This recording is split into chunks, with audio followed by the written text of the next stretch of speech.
Operation सिंदूर चालू असताना मी टर्कीमध्ये होतो. आमचं एक एक्स्पो होता. एक्स्पोमध्ये केमेक्सिल म्हणून एक ऑर्गनायझेशन आहे.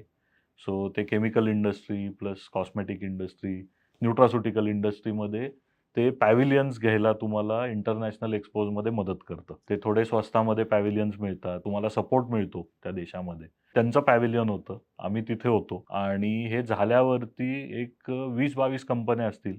त्यातले 7-8 लोकं रात्रीतनं निघून परत भारतात आले. आता त्या एक्स्पोसाठी सगळ्यात छोटा बूथ होता तो ₹5,00,000 चा होता. म्हणजे त्या कंपन्यांचं ते ₹5-5 लाख तर गेले. कारण टर्की हा असा देश आहे, की सगळे इंग्लिश बोलत नाहीत आणि मग तुम्हाला ट्रान्सलेटर घ्यायला लागतो.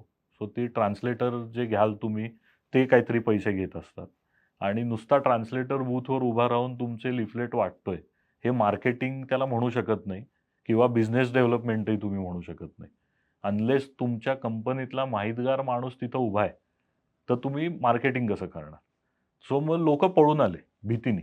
तर आता भीती काय होती, की टर्की पाकिस्तानला सपोर्ट करतंय आणि आपल्याला इथे अटक झाली तर. तर माझं एवढंच म्हणणं होतं, की आता तुम्ही पळून चाललायत, ते तुम्हाला अटकच करायची असेल तर एअरपोर्टवर करू शकता. सो अशा नी जर्क रिएक्शन्सनी काही उपयोग होत नाही आणि जसा डिप्लोमसी असते, तसाच बिझनेसही असतो. सगळं ब्लॅक एंड व्हाईट नसतं. या सगळ्या गोष्टी ग्रे एरियाजमध्ये असतात आणि ॲज अ इंडियन सिटिझन आत्ता जे त्यांचं बहिष्कार घालणं चालू आहे आपल्या भारतीय नागरिकांचं टर्कीवर, हे बरोबर आहे. कारण ते ज्यांना सपोर्ट करतायत हे चूक आहे, हे सांगण्याचा एका कॉमन मॅनला दुसरा कुठला मार्ग नाहीये.